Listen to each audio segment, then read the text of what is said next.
The bottle challenge is basically not the one where people are um, trying to open up a bottle with their foot by kicking it and spinning the top off of it. Oh, yeah, the bottle cap challenge. That's the bottle cap challenge. This is the bottle count challenge or the shampoo bottle challenge, where you basically, it's for men only. You stand in your underwear and you become aroused and you try to hold up a shampoo bottle on your arousal. Oh, That is the clean way of putting it. Like who's got the hardest dick? It's like, no, who's got the hardest and biggest to hold up a bottle? Yeah. I mean, like, what if you've got like a really hard dick, but then just at the base it just kind of moves around a lot? I mean, shit. Well, I think the underwear kind of aids in that, because I mean, unless you were one of those guys that is a flag polar, where it's just, straight up at that moment. But I think the underwear is what's aiding in creating a shelf to sit the bottle on. I love this. This has become huge during the quarantine. Well, it has to become huge so you can balance it. Well, yeah, part of the pun there. That's how it works. That's the whole challenge. Yeah, but it's basically an idea for Bulge City.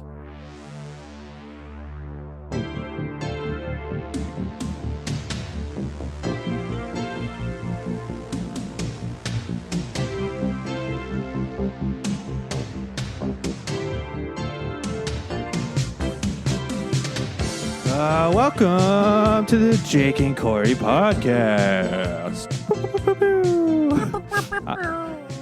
I'm Jake. That's Cory. What's up, Cory? No, hey boyles. Oh, hey boyos. I'm Jake. That's Cory. One day we'll get this intro right. One day. I thought you were in a pretty good rhythm for the last few shows. It's funny, like the earlier shows, we were really good at an intro, and as we've gone along, it's really just fallen apart. I think that's indicative of everything in the world at this point. Well, it's also indicative of, like, me as a human. As I get older, I just kind of fall apart. I mean, every human, I guess. Well, we are born to die. The moment you are born, you start to age and get older. You're born with an expiration date, so you're supposed to get broken and older, and I'm much older than you are. So this is an uplifting episode. I imagine the broken. We talked about bulges at the opening of the show. This is uplifting. The bulges are uplifting. It's hard to be uplifting, man. This thing is weighing on everybody, and it sucks, dude. Okay, so I was out driving around today. I wasn't like out in like walking around, but I was driving. You went to the mall and got your hair did and your nails did. Well, the mall's closed, but I was out driving. Dude, there's a lot of people on the street, like particularly this weekend. Is this like the weekend that just everyone gave up? I think this is when, like, okay, it's the equivalent of that. You give an inch, they take a mile. So in Arizona, we've allowed beauty salons and barbershops to reopen effective today.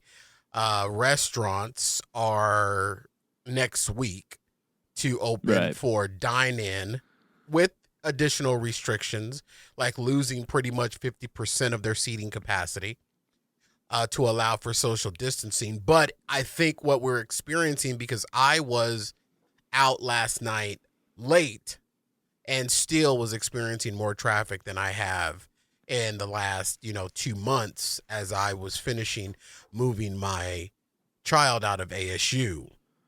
And did that at the cloak of night because I didn't want him to encounter any other students because he is a very social individual.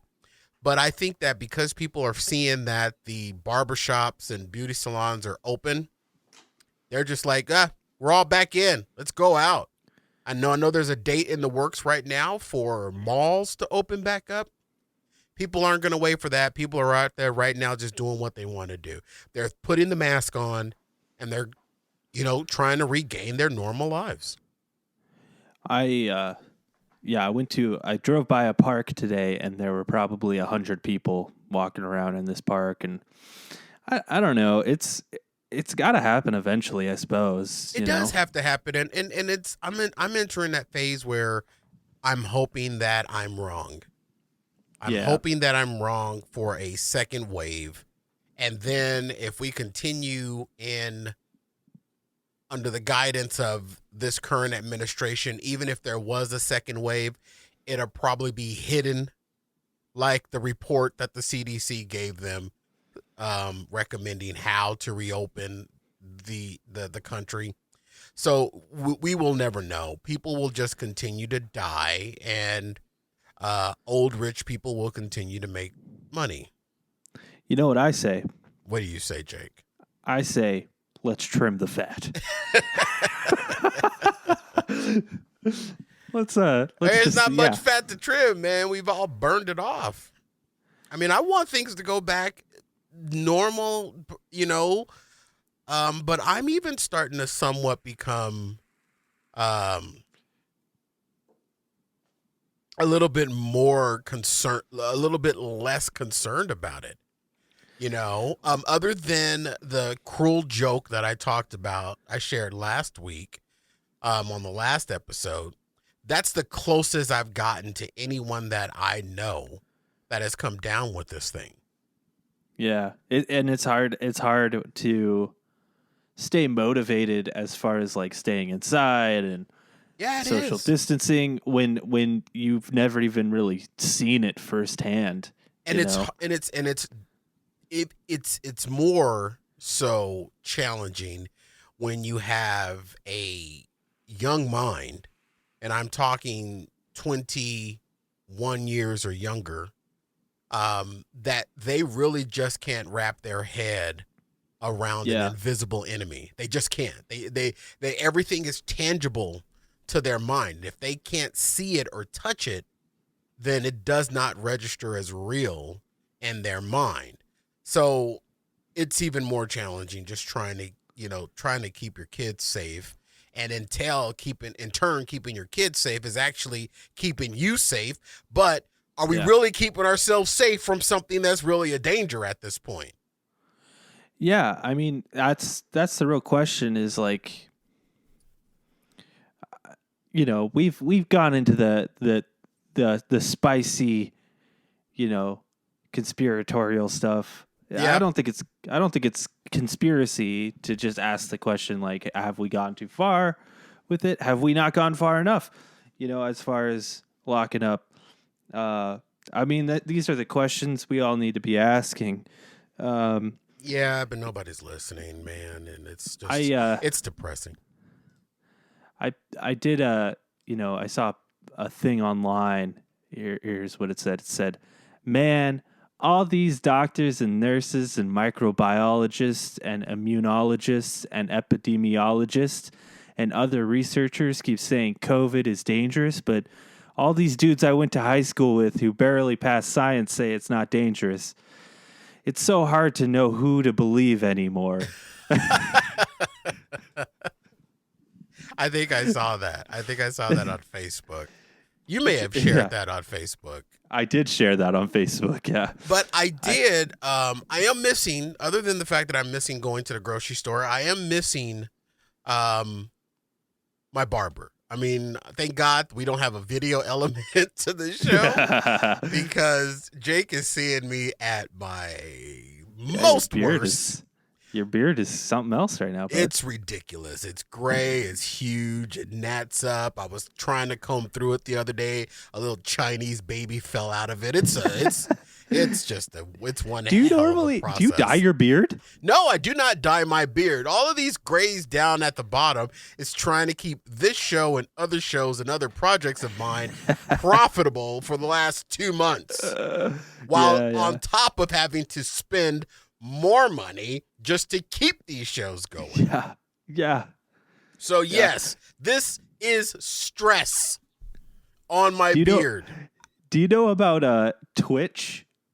Do you know what Twitch The is? guy that works on the Ellen DeGeneres show. No, not the dancing DJ guy. Oh, Twitch, the video streaming platform.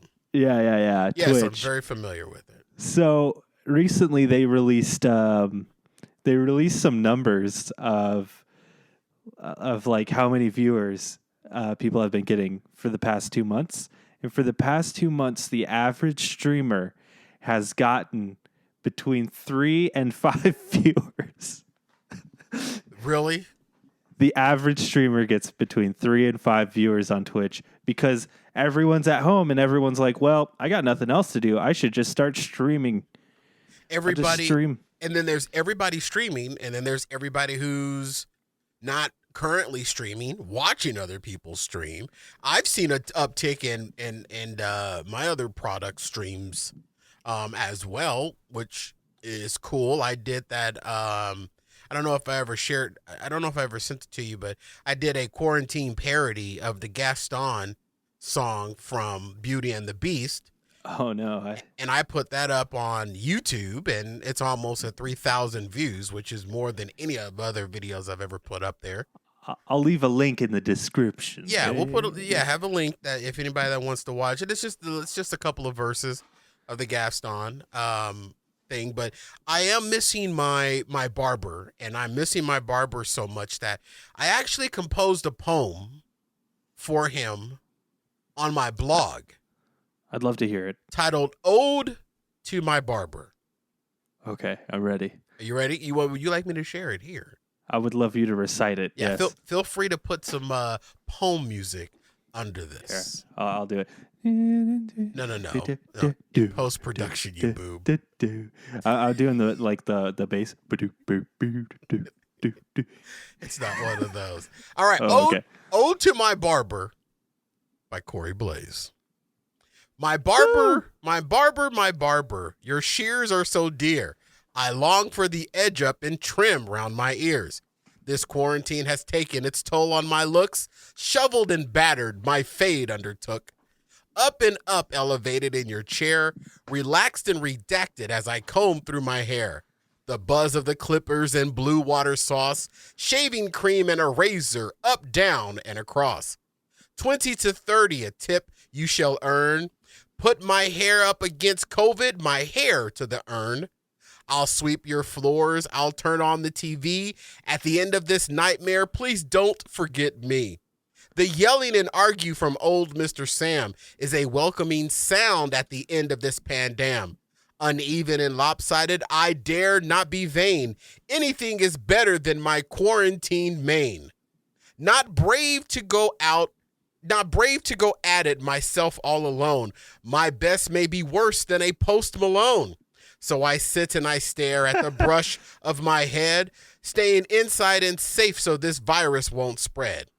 My mirror and I most assuredly agree, maybe asking my COVID, maybe risking the COVID, my appointment at 3. No, I'll just abstain my beauty regime, hopefully walking soon from this quarantined bad dream. When your open sign glows as you unlock your door, don't judge me for crying as I fall to your floor. We have taken for granted the skills of your hands, but I pray all God's blessings to the barber, the man. I'm snapping. Snap. Yeah. I butchered it a little bit, but I posted that up. Butcher. I posted that up on my blog after afterthelevels.com for anybody that would choose to read it, and it's just a cute little thing. I wrote that myself. That was beautiful, man. It's beautiful. Also, the longest poem I've ever heard in my life. It's not long. It's a 5-minute read. You just have a short attention span. What'd you say? Exactly. But I'm missing my barber. And yes, he was first to call me literally 5 minutes after Governor Ducey announced that barbershops can reopen. He literally called me and said, "Hey, when do you want to get on the schedule?" I'm going to be one of those guys. I tweeted out yesterday, I'm going to double down on this. and ride it, self quarantine myself for a while longer. I'm not gonna jump back into the graces of things. I'm just not comfortable enough to do it at this point. Yeah. I'll probably be stupid and jump in as soon as I can. Yeah, there you go. Yeah, I mean, Go right ahead, and I hope that again I'm proven wrong. I I, really want to but be I'm wrong. not jumping in until someone says like it's cool. No one's Like gonna ever say that though. yeah, I know, but like I'm not gonna go out right now, and there's like hundreds of people out right now. Like I'm not. Thousands Yeah, of people. The city is alive. yeah, which is so bizarre to me. Like why today? Of all the days, because they're like next week we're opening, so now Yeah, everyone's like today I'm open. I'm gonna go out. they gave an inch. People are taking a mile. They gave an inch. Soon as the stores go back to their extended hours, I think where my line of demarcation is going to be, Jake, is not my barbershop opening. I think the line of demarcation is how these movie theaters are going to roll out opening. I want to know Yeah, how the NBA is going to roll out reopening. I heard the NFL is doing empty arena games. Well, there's also a fight that's taken place on today where we're recording this. There's a UFC fight taking Yeah, place, and I don't think that's going to be. I think that they're going to actually have a crowd no and an way, audience because they're doing it on an Indian reservation. no way. Yeah, which Wow. is interesting because here in the state of Arizona, the Indian reservation was the hardest hit Yeah, with I mean COVID cases. I'm actually curious for them to do that just to see what the turnout is like Yeah, and also like what the ramifications are. I mean, like when this state opens up, I'm not gonna go out right away. I'm gonna wait like probably at least 2 weeks just to see where the numbers are at. If they don't drastically go up when we reopen, I'll start thinking about going out again. Uh, any any move at this point of those numbers is enough for me. I mean, yeah, no, for sure. I'm high vulnerable at this point, and Yeah, I'm losing money. And I got that. Damn it! I'm trying not to make a down dreaded show, but even this it's just week, it's one of those times. It's one of the, it's a COVID show. and even this week, my numbers job started handing out furloughs. Oh shit, really? Yeah, numbers jobs already handing out furloughs. Fuck. They've already made Did you it. get affected by that or Yes, no? I did. I No, did dude. so it's like I'm so sorry to hear that. it's they did it a little differently where it's not going to be that impactful, but it's still impactful. You know what I mean? Right. Because one thing people don't realize about when you're work furloughed is that there's no law on the books that I'm aware of that requires them to take you back at the end of that furlough period. They could easily just sever the relationship. What's the point of even furloughing then? Uh, Just in for case they want you back, I guess. for the company to save money, it goes back to I've been blogging a lot, Jake. It goes back to a blog post that I also wrote. I'm not going to read it, but it was titled "Essential or Not to Be Essential." That is the question. It almost seems like in this pandemic, and I'm not trying to uh, discredit anyone that is, working on the front lines, but why do I feel slighted that because I didn't become an MD, an RN, a delivery driver, a fast food worker, or a grocery store worker, I guess everything that I've worked hard for means nothing in the wake of COVID-19. So that was like the basis of essential or not to be essential. That's the question because the word essential has completely been redefined amongst COVID-19. If you're not one of those, if you're not essential to the virus or helping with the virus, you don't mean dick. And I think that's a quality of inequality that has risen from this pandemic. Yeah. I was talking about this today. I hope the one thing that we try and learn from this whole thing is community is important. Um, you know, um, the the places that got hit, one of the places that got hit the worst were like old folks' homes, right? Yes. And I think the whole world just handled that so poorly. Like, what we should have done is we should have just started moving these old people into their own separate spaces, you know? I don't And understand the workings of an old folks home. Not to cut you off, I apologize, but maybe you can help understand the workings of an old folks home. What is it, like a dorm room where there's 4 or 5 elderly people in one room laying on cots? I thought they had all their own little separate little spaces. they It's expensive well, to live at these homes. they kind of do, but there's also the open area. It's basically like a large house. Um, I mean, they're set up sort of more like hospitals, but like, there's a large like living quarters for them to go out and walk.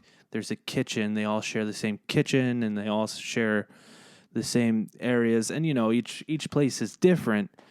So they couldn't lock But those people down? They they, couldn't lock them down in their rooms? I'm sure they tried, but then you've got one staff taking care of all of them, just going between the rooms anyway. Yeah, and you got the staff members coming down with COVID and then going into work. Yeah, but then at the same time, there's all these hotels like in Vegas that are closing down. We could have moved some of these people into these like hotel rooms. Like, if we worked together as a community instead of thinking so business minded, and we started thinking like human beings, and we're like, hey, we've got these rooms. We know you've got these old people over here. Why don't you just take some, and we could put them on different floors and like keep them really safe. But there's so many different ways we could have handled that better. People are getting furloughed or losing their jobs completely, and the people at the very top who could easily take a financial hit and it wouldn't be that big of an issue aren't like saying, oh, well, I'll just not take a pay so I can continue paying my employees. Instead, they're like, I'll keep getting paid and all my employees, fuck them. Right. And it's just, I just think we didn't handle this as humans. We handled it as capitalist pigs. We did. And the reason, yeah. And I believe what you're speaking to, Jake, is what's the result of not having good leadership? This is a direct result of bad leadership, not on the local level, but on a federal level. This is the worst thing that could have happened to the world. Or I will make it a little bit more personal. The worst thing that could have happened to this country, the United States, under the guidance of the worst possible leadership. But you know what would have been great is if the federal government didn't have to tell us shit and we all just came together as people and just did it. And I think that we have... You know what I mean? We have come together to a certain extent, but not in totality. You are absolutely right that I work for a very large organization, and the CEO, yes, they sent out a communication saying that he's going to take, him and the top executives are going to take a 20% pay cut. Well, 20% from a $3 million salary, not a lot of money. No. Not a lot of money. And you're probably not going to feel that. Honestly, statistics say that if it's anything less than 30%, it's really not that big of an impact anyway, because the most of the money is going to come out of what you would be paying in taxes anyway. If I was one of those big wig executive CEOs, you know what I would have done? And I say this as someone not in the position. So, take it with a grain of salt. But like, I think if I were in that position, I would just say, fuck it. I'm not getting paid at all. And you guys can just take my money and use it how you need to until Right. this is all squared out. They've got most of these CEOs have plenty of money to cover it. They have other revenues, other streams of revenue. Yeah. Like Trevor Noah. Trevor Noah is not currently getting paid to do his show. But what he has done, and it came out this week, he's actually taken his own personal money and paying his show staffers, That's beautiful. Which is the opposite of the news that was circulating on social media about Ellen DeGeneres. She handled that a little Trumpy, according to some reports, you know. So it's it'll never be done. It'll never happen because we're not a community. We're not looking out for our elderly. We've got governors going on local television and being replayed on national media channels saying, hey, if old people got to die for us to continue to make money, then that's just the cost of making money. You know, so, I mean, hell, what are people supposed to do? That's not breeding community. That's not bringing everybody together. Yeah. And like, you know, we do have to continue to, and it's not just about money. It's also just about creating goods and services to sustain our lives, you know. Well, everybody's a mask maker now. Everybody makes masks. I mean, I didn't know. True. I mean, it rejuvenated the sewing industry, if you will. Yeah. It also rejuvenated scams online of people saying that they have a high quality mask and you pay a premium for a high quality mask and you end up getting a piece of thin memory foam and a paper towel insert. And I'm only speaking from personal experience. Oh no. Only speaking. Got hoodwinked and flim-flammed through Amazon. Did you see Alex Jones? I have not. Him talking about COVID-19. I have not. He's talking to the camera. He looks right at the camera and he goes, "I'm going to be honest. If I need to, I'll eat my neighbors. I will eat my neighbors. Sorry." I'm not eating my neighbors. I mean, dude, I will show you what I literally just had to activate on my blog. Just today, I activated. I don't know if you'll be able to see. Yeah, you can see that. A PayPal donate button. Oh, wow. I had to activate a PayPal donate button. That's where I'm at. That's where I'm at. Just to be able to keep my blog running, just to be able to afford the web hosting packages, I had to turn on a PayPal donate button. And thank God I've got some very generous readers. Could use a few more. But that's where I'm at. You could start an OnlyFans account. Yeah, I was thinking about that too. OnlyFans account. Sell some feet pics. Not feet pics. I was thinking of starting onlyfans.com/find the Speedo. Basically, I would put a Speedo on my big fat ass and sit down and just challenge people to find the Speedo. Because when I sit down, you can't see shit but thighs and gut. It's just thighs and butt. Or thighs and gut. That's all it is. I guarantee someone's into that. Someone would be into that. Someone would. I've seen OnlyFans pages recommended to me because I am elbow deep in OnlyFans accounts and subscriptions right now. They're all gonna lapse because I'm not gonna pay for more than a month.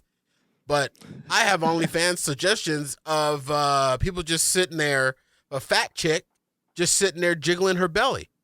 Love that. You can't even see her boobs. You can't see any hoo-ha. It's just her sitting there taking her manicured hands and jiggling her belly. That's doing all the her videos shuffle. are. She's literally doing the truffle shuffle. That's all she's doing. And she's charging people, and she's wanting to charge people $7.99 a month to sit there and watch her jiggle her belly. Well, I've been trying to to Twitch stream a lot. You should start an OnlyFans.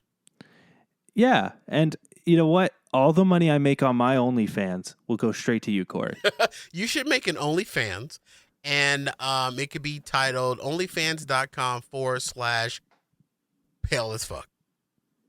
Pale as fuck. And it just be you. It doesn't have to be sexual. No nudity. It could just be you walking around in like boxer shorts showing off how pale you are.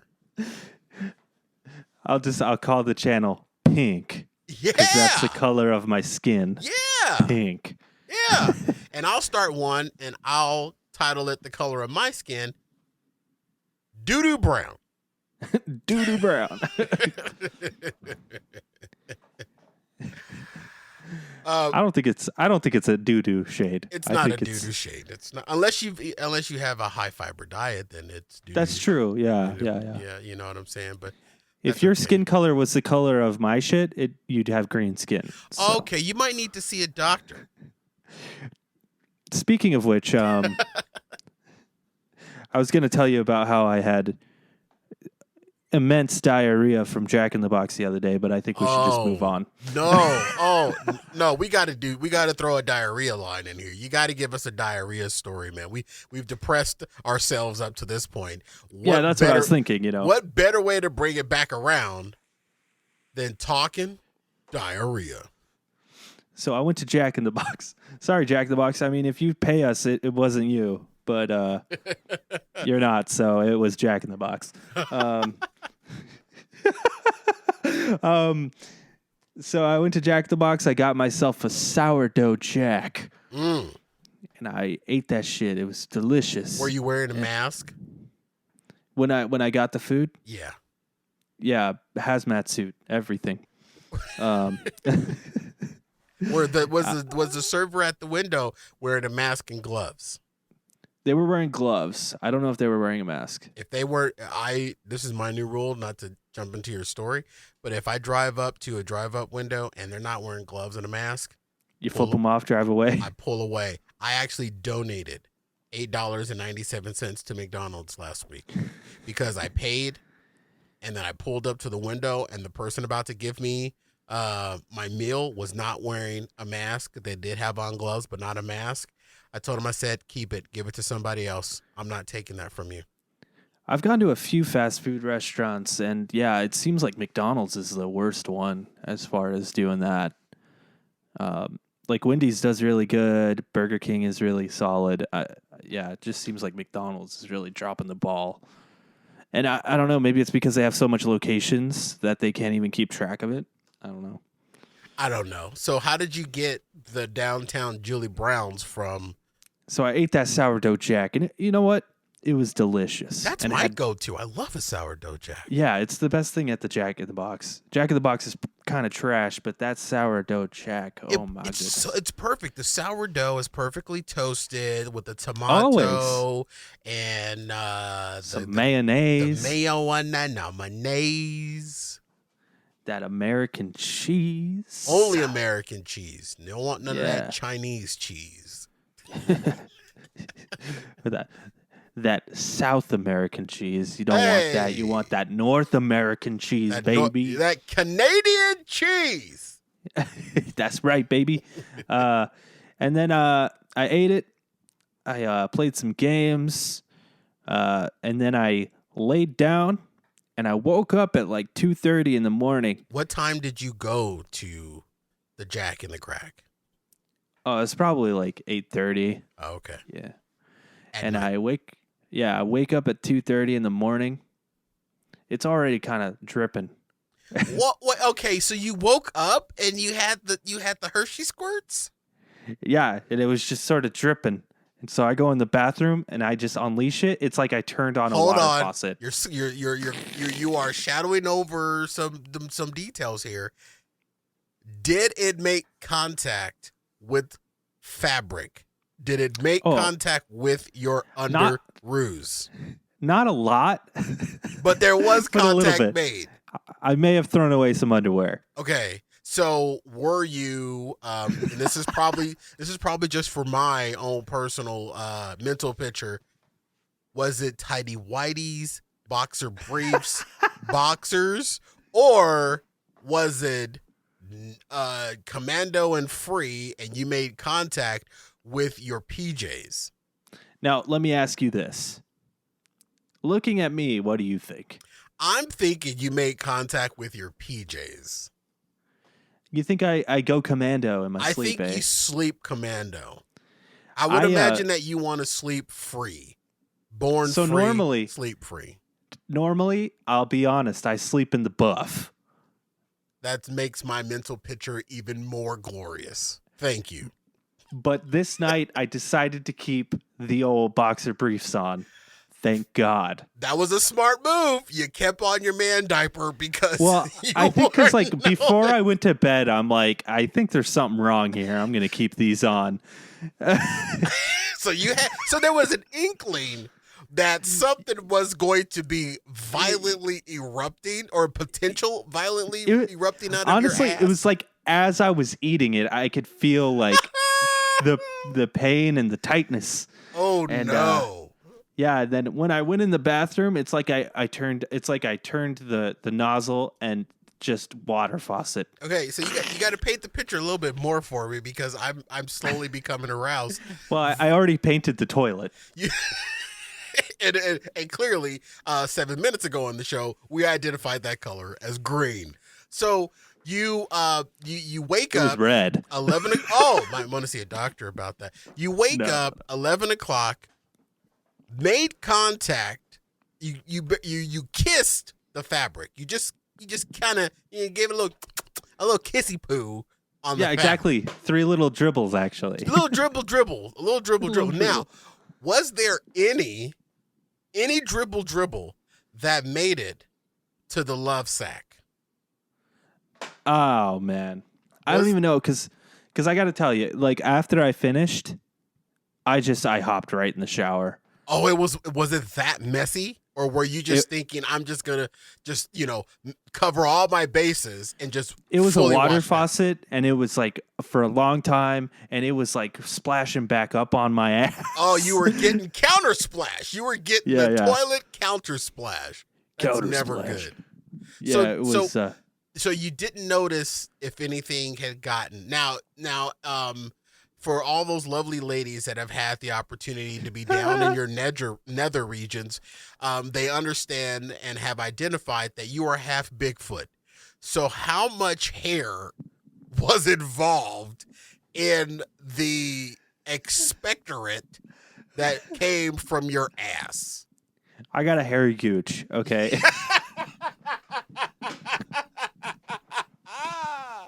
Oh, that's what I was waiting for, ladies and gentlemen. It's a hairy gooch, okay? Okay, so But it was so watery that, like, when I hopped in the shower, it just kind of washed it all away. So there wasn't any pre-wipe prior to jumping into the shower? You just went right from bowl to shower? Yeah, I kind of thought to myself, it's not even worth it. Let's just get in the shower. Oh, my. So no wiping or anything. So if you would have wiped, you would have been able to gauge what the destruction level. I did a little shimmy on the toilet just to get the excess off. Disgusting. You are disgusting. You did a little shake. You did a little rise and shake. A little rise and shake is what you did. Yeah. I am so picturing this in my head right now, and it's the greatest picture ever. Just a little rise and shake, and then you're like, you know what?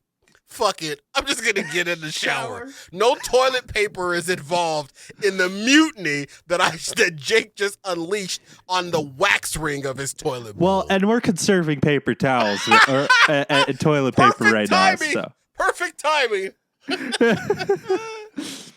Great decision. So I took a shower. I got it all cleaned up. I went back to bed, and then I woke up like 4 hours later, it continued. What did you do with your Superman tidy whities? What did you do with them?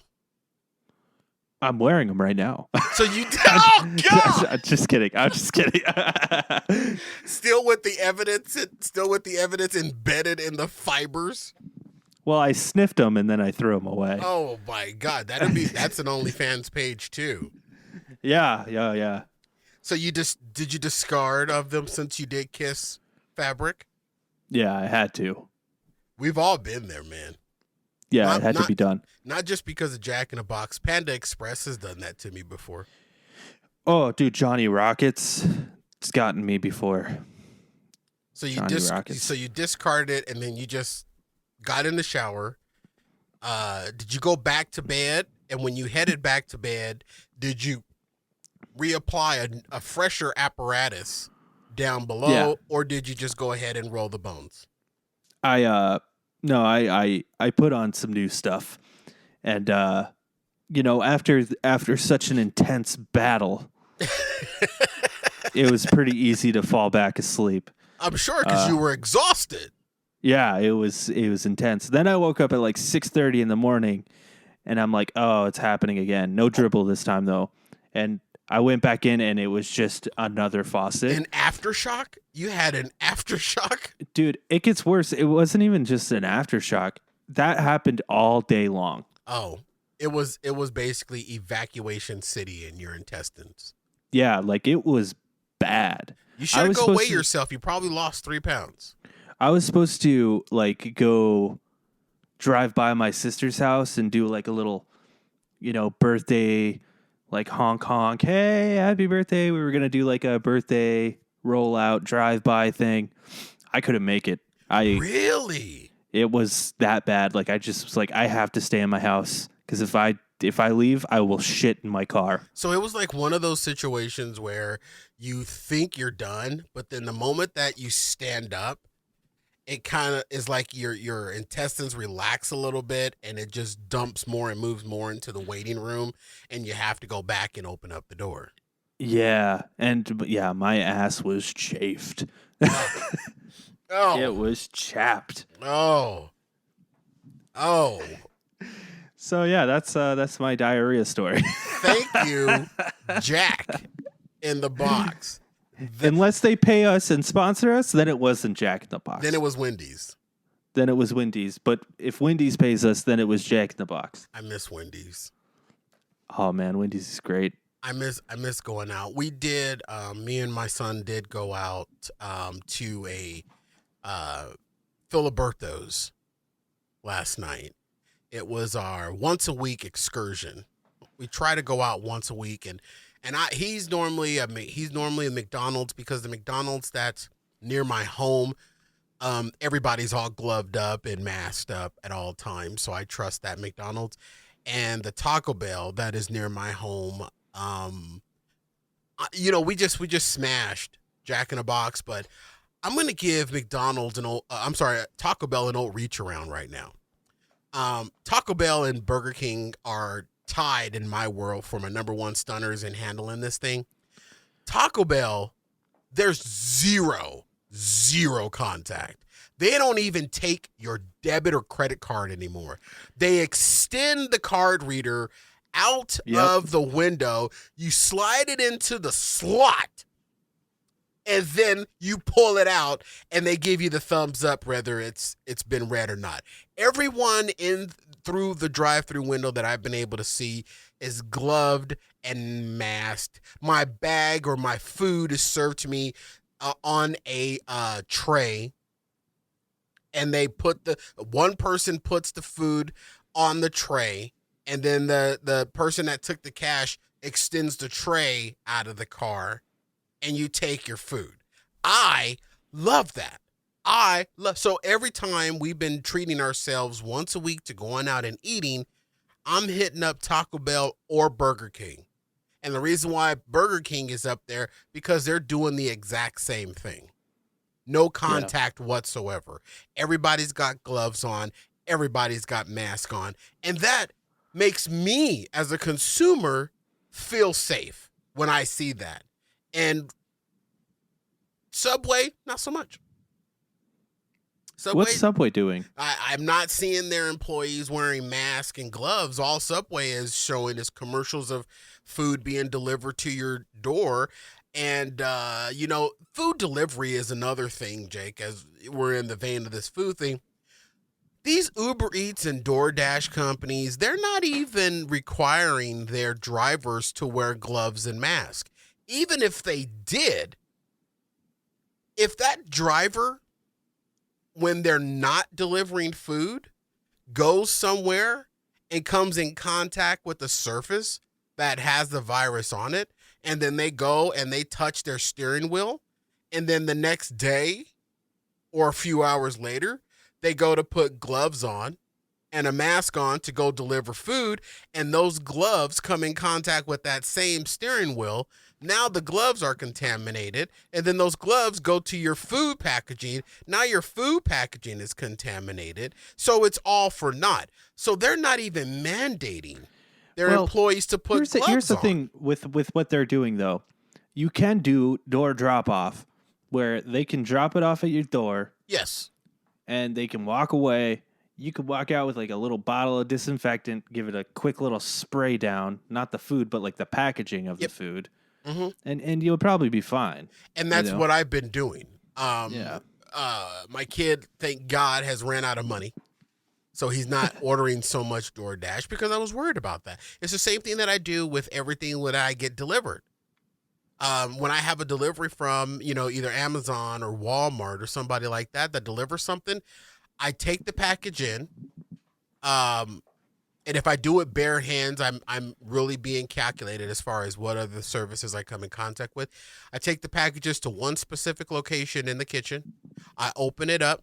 I remove the items. I wipe all the items down. I don't care if they're in a cardboard box. I don't care if they're like the other day I had body wash, Dove body wash delivered. Every bottle of body wash that came out of there, I wiped it all down, and then I moved it to a different area and allowed it to sit for about 30 minutes. When you use those disinfectant wipes, you can't come right back in contact with that surface. You have to give the chemicals on the disinfectant wipes time to work. A lot of people think just because they use it, they can immediately engage with that surface that they wiped. No, what you're doing is you're just, giving the virus or giving any microbes an opportunity to connect onto something else and avoid coming in contact with the chemicals that are there to kill it. So when I bring something in from outside, it goes through this decontamination process. Then the cardboard boxes go into the garage, and they will sit there for 48 hours before being broken down and put in the recycling bin, because the virus has been proven to stay alive on a cardboard box or paper or a surface that's not a human for up to 24 hours. Sounds like a bit much. It's a bit much to keep myself safe. I'm willing to do it. Yeah, I've got a funny story. My dad went to Cane's, the chicken place, and they put the card in this like little tray thing, and then they extend the tray back out, and my dad just grabs his card out of it, right? Mm-hmm. And then they're like, "No, take the tray too." And he's like, "Well, I don't really want more trash." And then she just chucked it across his car, and she's like, "Just fucking take it."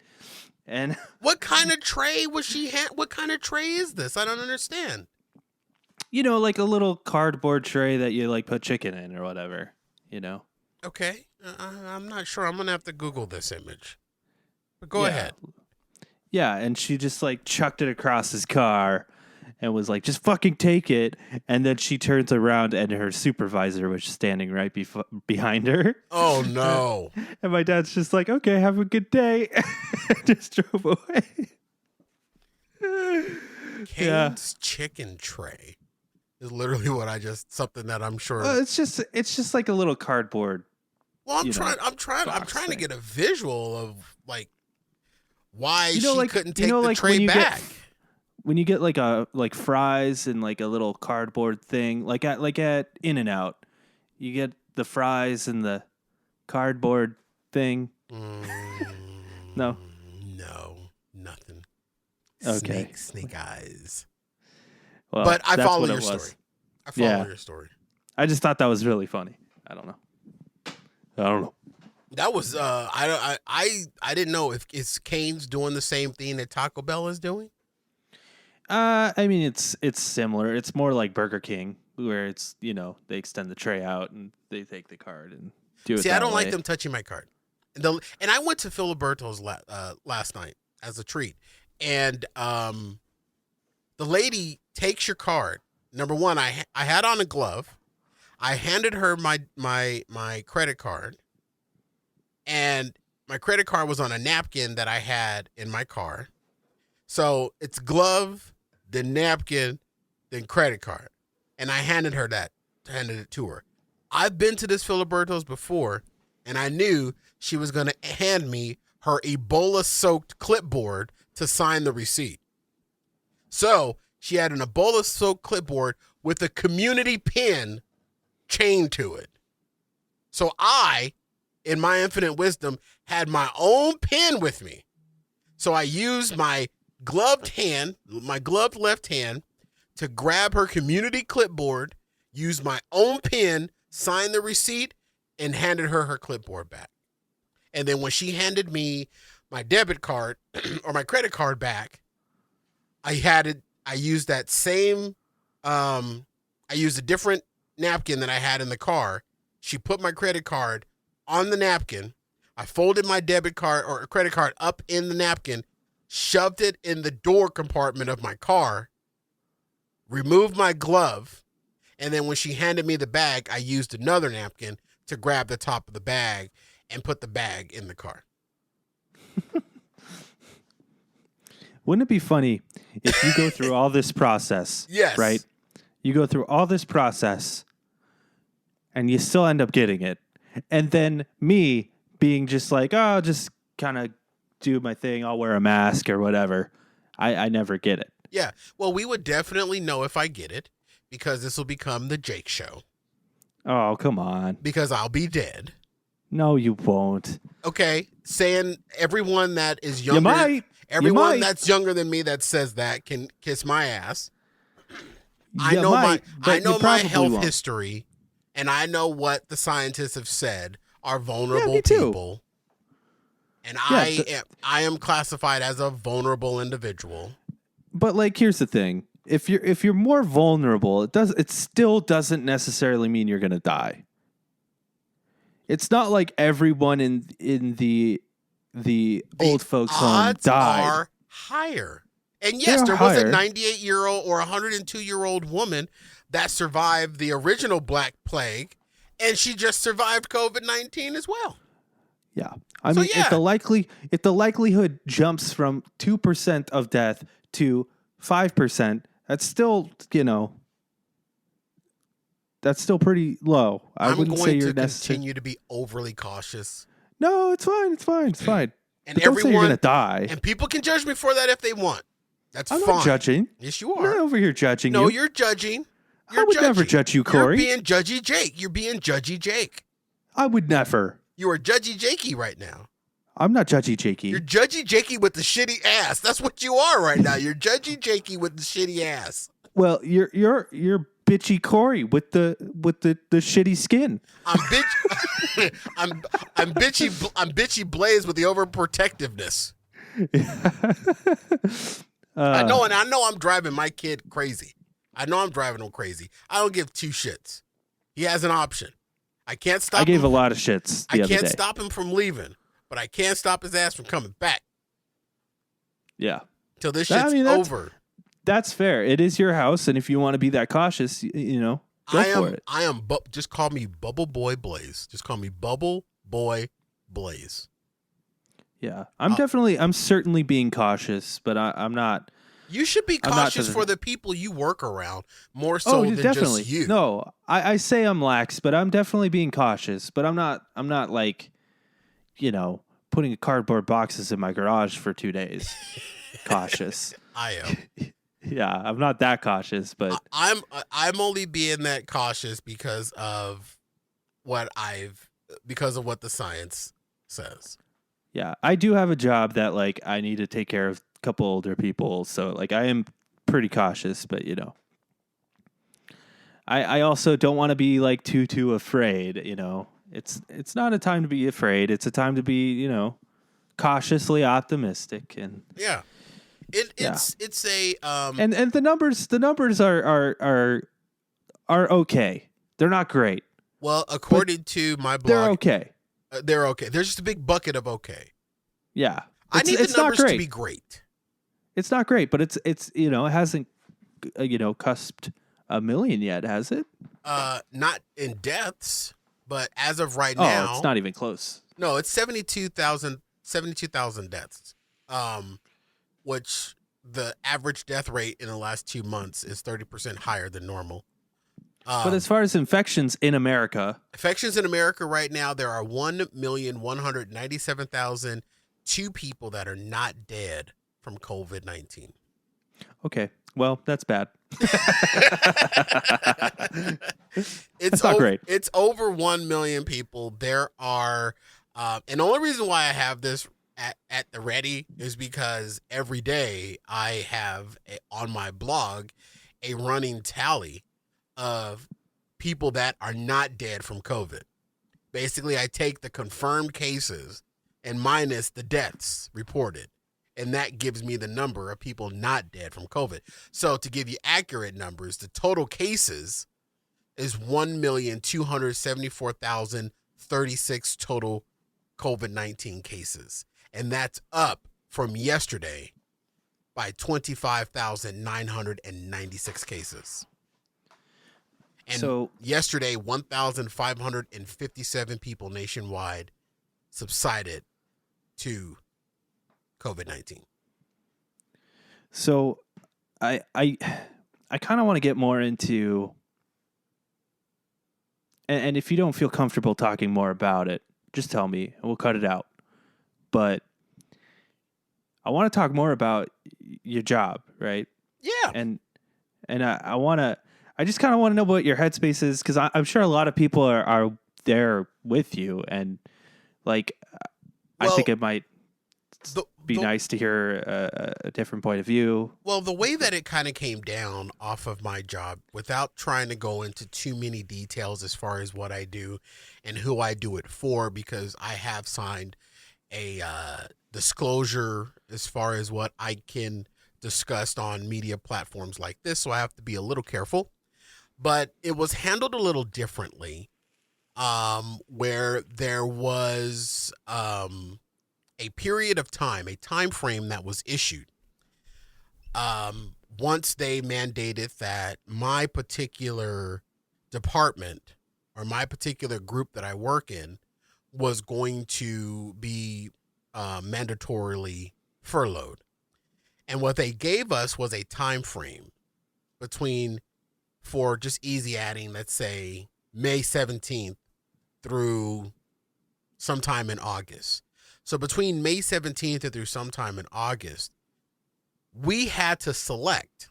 We were given the opportunity to select a pay period, 2 pay periods of time that we wouldn't go unpaid and unworked, basically resulting in the fact that you're going to lose a month's salary. Okay, so that's a little different than what other furlough programs are doing, where people are being furloughed indefinitely. What they have encouraged us to do is that once we have selected that time frame, that we take advantage of filing for unemployment insurance, and my employer would expedite their end of your unemployment filings, but have no control over what the state would do. So, as we know right now, according to reports, if you file unemployment, people that filed unemployment back in April still hasn't seen any benefits from it, and here we are now in May. Yeah. So, if you are out of work for a month or without a paycheck for a month, and you file unemployment insurance, you're already going to be unfurloughed by the time any of those checks start to come through. But here's the wrinkle. My employer has no obligation to undo my furlough. They have every legal right to contact me within any time of that furlough time to say, your furlough has to be extended, as they foresee and project what revenue streams are going to start to pick back up as the state slowly starts to open. So me personally, I've taken the attitude of, well, it is what it is. And I believe the reason why I've been able to do that is because when this whole thing started, I personally started to build a contingency plan for in the event of this happening. And I work in an industry that is directly involved with COVID-19. However, my duties and responsibilities are not directly linked to COVID-19. So the pencil pushers are the ones that are being furloughed, but there's also some COVID-19 actual people that are directly impacting COVID-19 that are also being furloughed because the number of cases in the state of Arizona was never reached as high as they anticipated them to be, or as high as they modeled them to be. Yeah. So like my cousin is a nurse. She works in a hospital, and there's actually nurses beginning to be furloughed. Right. Because what's happening is that as the case is not reaching the overwhelming numbers that they were planning for, and that a lot of people were, putting processes in place in the event that happened. Even though those numbers aren't happening, other products that are tied to this business have completely ceased. Right. So like in the instance of a nurse, if you have a nurse that is working with COVID-19 patients, well, if you have a other nurse that is working with a plastic surgeon, no one's getting plastic surgery right now. So that plastic surgery nurse is now sitting around doing nothing. So personally, I've put in place a contingency plan in the event that furloughs did come down. And I had heard buzz because I am well connected with some decision makers at the top of the organization that I work for. So I knew that there were talks. So personally, I started cutting some expenses. And we even talked about one here on the show that I have actually done. I have eliminated cable television. Oh, yeah. We talked about that a couple of weeks ago. Yeah, it's gone. So cable television is gone. Now, luckily, my insurance company has done some additional discounts. I may have to take advantage of some of the flex options with some creditors and things like that. So the good thing is that everything that's connected to my world financially, there are options that I can take.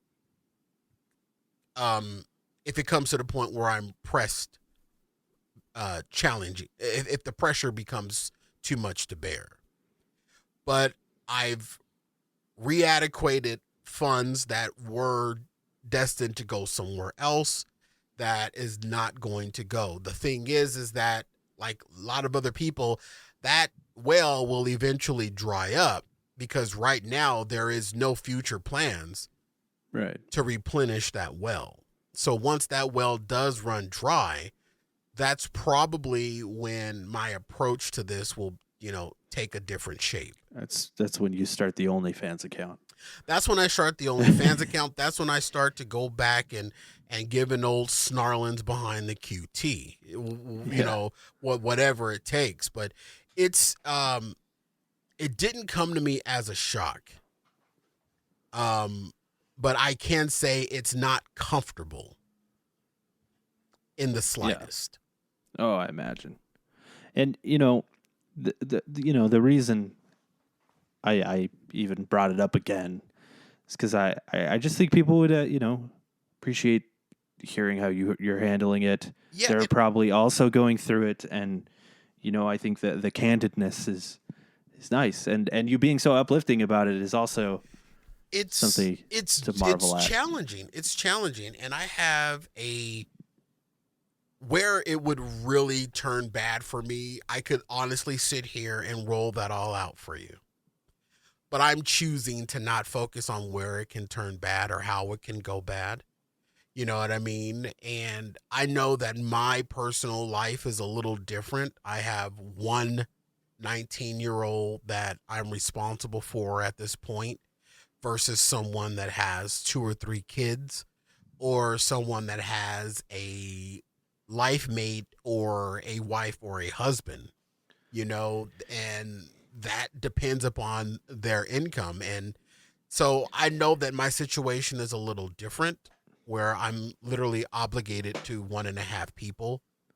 Um, Yeah, but and another thing, like you've talked about, like you have some health issues, but you don't have like a terminal illness, and I can't imagine how this would affect someone who has like a terminal illness, and then they also lose their income. Like yeah, it's and just and it's another thing. Even people with terminal illnesses are suffering in silence at home. I have friends that work in the healthcare industry, and that's what they're finding out. They're finding out that these people that do have illnesses, people that do have cancer, people that do have diseases that need regulatory maintenance, those people are suffering through this at home because they're like, I don't want to go into a hospital or a doctor's office and right. end up doubling down on my diseases.